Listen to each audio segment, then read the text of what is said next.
live in interesting times. Today's stories. Protesters storm Hong Kong Parliament. China supports U.S. and North Korea resuming talks. Dozens are admitted to a Kabul hospital after a Taliban-claimed attack. Portland Expo turns into an emergency shelter as migrants wait for asylum. Officials say a plane crash in Texas kills 10 people. U.S. mayors gather in Hawaii and display nonpartisan solidarity amid divisive issues. Plus, family bonding over video games.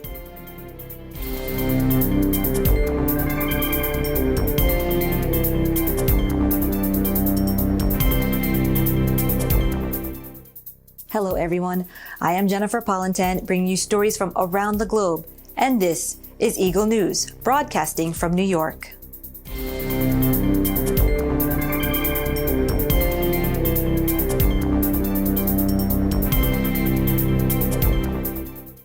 Hundreds of protesters stormed Hong Kong's parliament late Monday as the territory marked its China handover anniversary, ransacking the building and daubing its walls with graffiti as police warned they were poised to use appropriate force to clear the area.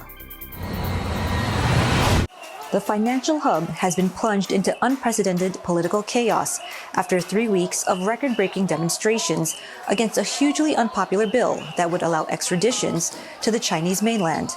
Tens of thousands of democracy activists staged another peaceful march on Monday afternoon, calling for the city's pro-Beijing leader to step down and reverse what they see as years of sliding freedoms.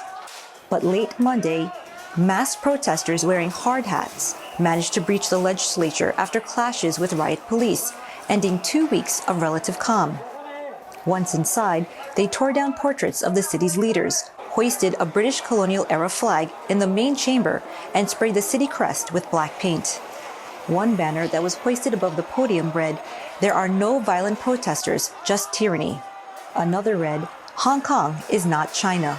Riot police appeared to have abandoned the building, which had been on lockdown.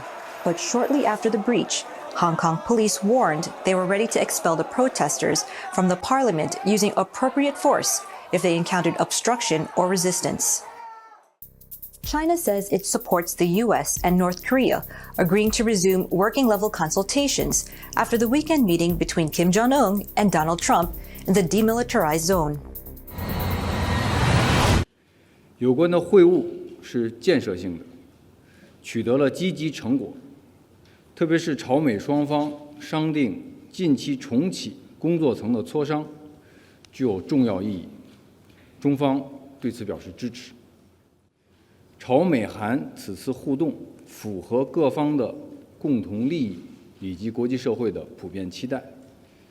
在当前的形势下，希望有关各方抓住机遇，相向而行，积极探索解决彼此关切的有效办法，推动半岛无核化和政治解决进程取得新的进展。至于双方同意重启中美经贸磋商，美方同意不再对中国的产品加征新的关税，这也符合双方的利益。因为贸易战加征关税，损人害己，根本解决不了问题。中方已经强调多次了，然后美方对此也是心知肚明的。英方对香港不存在所谓的责任，香港事务纯属中国内政，任何外国都无权干预。这里我还想指出，一段时间以来，英方频频对香港事务指手画脚、横加干涉，我们对此表示强烈不满和坚决反对。North Korea on Monday held the weekend meeting between leader Kim Jong-un and U.S. President Donald Trump in the demilitarized zone as historic, and analysts said Pyongyang was looking to shape the narrative to its own agenda.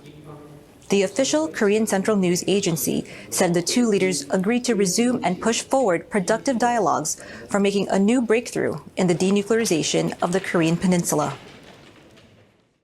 At least one person was killed and dozens wounded in a Taliban-claimed attack, which saw a powerful car bomb rock Kabul early Monday, followed by gunmen who battled special forces in an area housing military and government buildings. According to a hospital statement, many children were among the wounded after the rush hour explosion sent a plume of smoke into the air above the Puli Mahmud Khan neighborhood of the Afghan capital and shook buildings up to 1.2 miles away. AFP reporters could hear gunshots and multiple smaller explosions as fighting between the gunmen and special forces continued more than 4 hours after the attack began.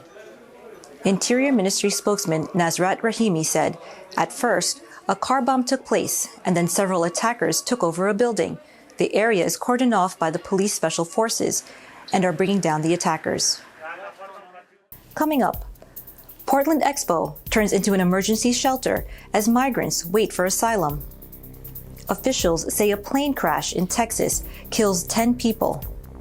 U.S. mayors gather in Hawaii and display nonpartisan solidarity amid divisive issues.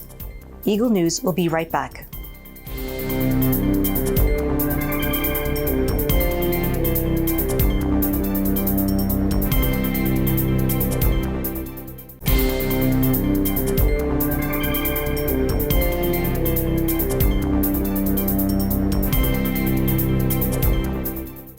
Welcome back. You are watching Eagle News. In the span of just a week, the city of Portland, Maine, was forced to turn its basketball arena into an emergency shelter after the arrival of migrants from Africa in this northeastern city of roughly 67,000 residents. I found myself, I was not secure, I was not safe. So that is the reason I decided if I have a way to get out of the country, I should go somewhere where I can be. I am coming now to look first of all for the safety of my family. And now for what to do, it will depend. I don't know the conditions here. If I can get to the way how to proceed to get my job, the job of my career, to work as a nurse, I will be grateful to God. Right. I mean, we're a city of 67,000 people, and while we certainly are welcoming and want to continue being welcoming, there is a point where you say, you know, what is the capacity that we can hold, and what is the financial burden that we can assume and continue to assume. I think they're coming because of the word of mouth, and from what I heard when I was trying to talk to different families, they say that they have heard a lot of good things about how people were treated here, and once they got here, they felt like they felt like they were welcome, you know, treated as a human, which is different on other states. Officials said a small twin-engine passenger plane crashed in Texas in the United States on Sunday, killing 10 people. A spokeswoman for the town of Addison said the Dallas County Medical Examiner has confirmed 10 fatalities and no survivors. Vice Chairman of the National Transportation Safety Board, or the NTSB, Bruce Landsberg, said the plane was heading for St. Petersburg, Florida, and was carrying 2 flight crew and 8 passengers. He said there were few details on what caused the crash, which the NTSB is investigating. We're just here to begin the investigation. The aircraft was a Beech Super King Air 350 aircraft. The crash occurred at 9:11 a.m. this morning here at the Addison Airport, and the aircraft collided with a hangar. NTSB received notification shortly after that, and we launched a GO team from Washington, D.C. There were 8 of us on board the government jet that arrived here this afternoon. We're here to begin the on-site portion of the investigation to look for the perishable evidence. A massive column of black smoke poured out of a building at the airport in Addison after the crash as firefighters directed streams of water towards the blaze. The NTSB investigator in charge of the accident, Jennifer Rohde, said that the plane, which had changed ownership recently, hit a private hangar at the airport. CBS News quoted sources as saying the aircraft lost an engine on takeoff and veered into the hangar. Upholding its status as a nonpartisan organization, the U.S. Conference of Mayors, during its annual meeting in Hawaii, strove to push ahead with its agenda undeterred by party politics. The delegation acknowledged several national and even global issues, emphasizing their impacts on local communities. Alfredo Cenas has more. Great mayors. I believe, and maybe I'm biased, but I think all the solutions that you see in our country start in our cities, big and small. Mayors are ones who take action. It's not about voting up and down on a bill. It's not blaming the person across the aisle. It's about coming together, whether you're a Democrat, Republican, Independent, but joining to get action done. We're close and personal to the people of our cities, and they demand action, and we do that. More than 220 mayors across the U.S. who recently gathered in Honolulu for their annual meeting of the United States Conference of Mayors demonstrated before the media a united front in looking out for their respective municipalities and constituents. Our nation is facing some incredibly deeply rooted challenges. My fellow mayors are the ones who are putting party aside to help solve those challenges. Mayor Benjamin and several other civic leaders also took the opportunity to acknowledge and comment on various current events happening in the country and around the world. We are greatly encouraged by the Supreme Court decision yesterday, blocking the citizenship question from being added to the 2020 census.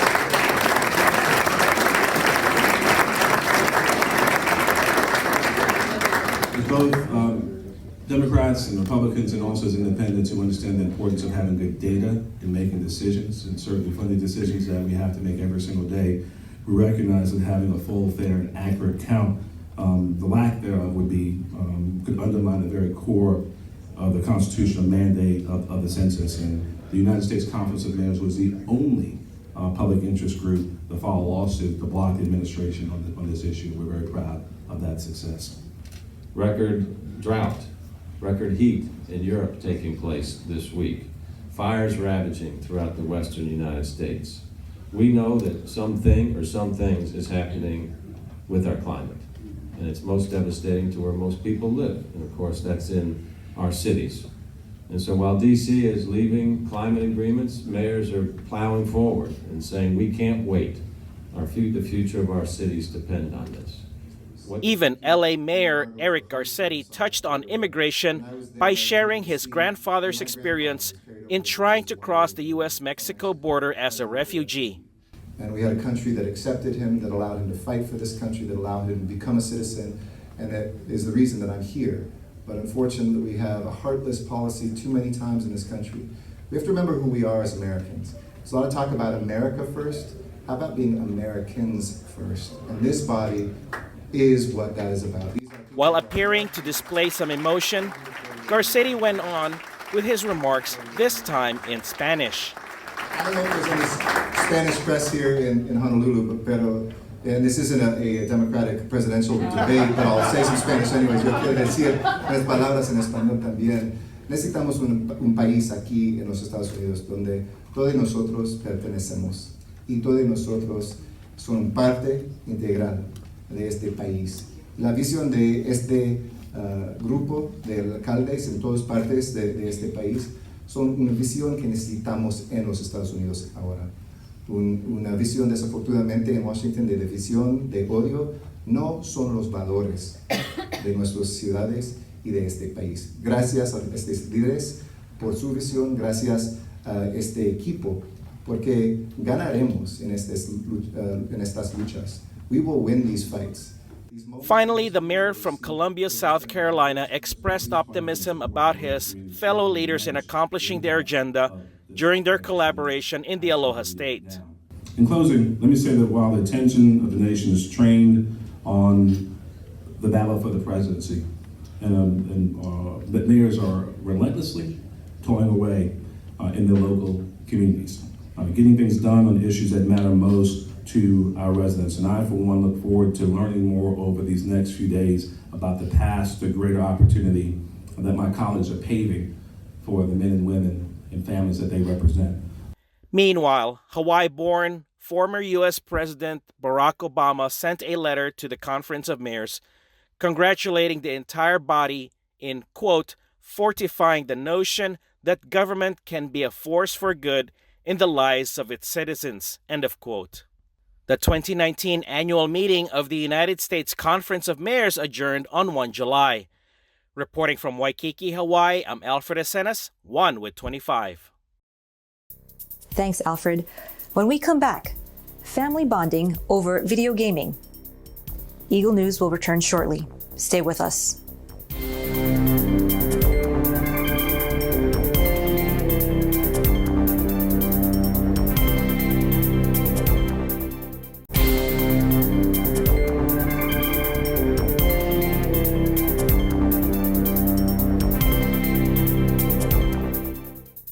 This is Eagle News, and I am Jennifer Polentan. At the 2019 PAX East, video game developers and parenting experts share with Eagle News how parents and children could bond over these electronic games. Eagle News correspondent Bobby Soriano reports. How's it going, everybody? Today we're at PAX East in Boston to ask a question many parents probably wouldn't even consider. Do video games actually improve the family? The answer might surprise you.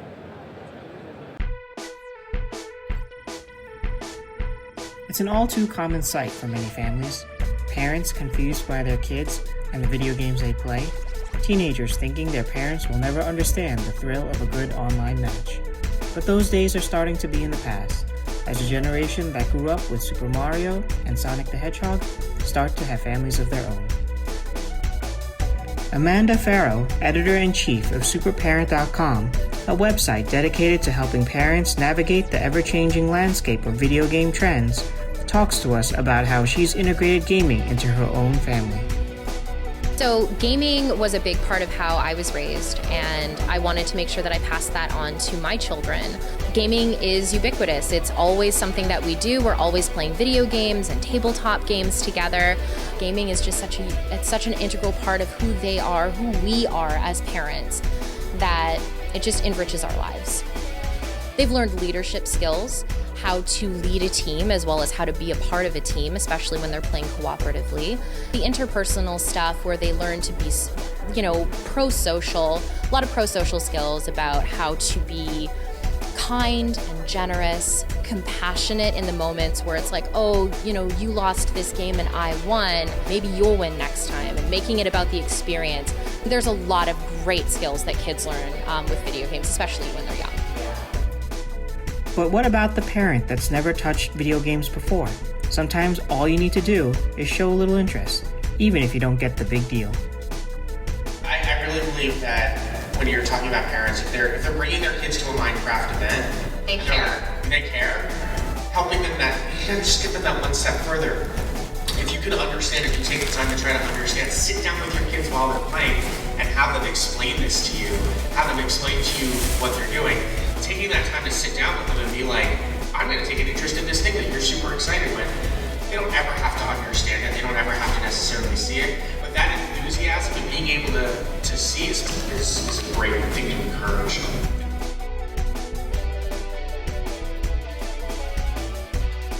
So your kids might enjoy hearing this, but turns out that gaming can be beneficial to the family.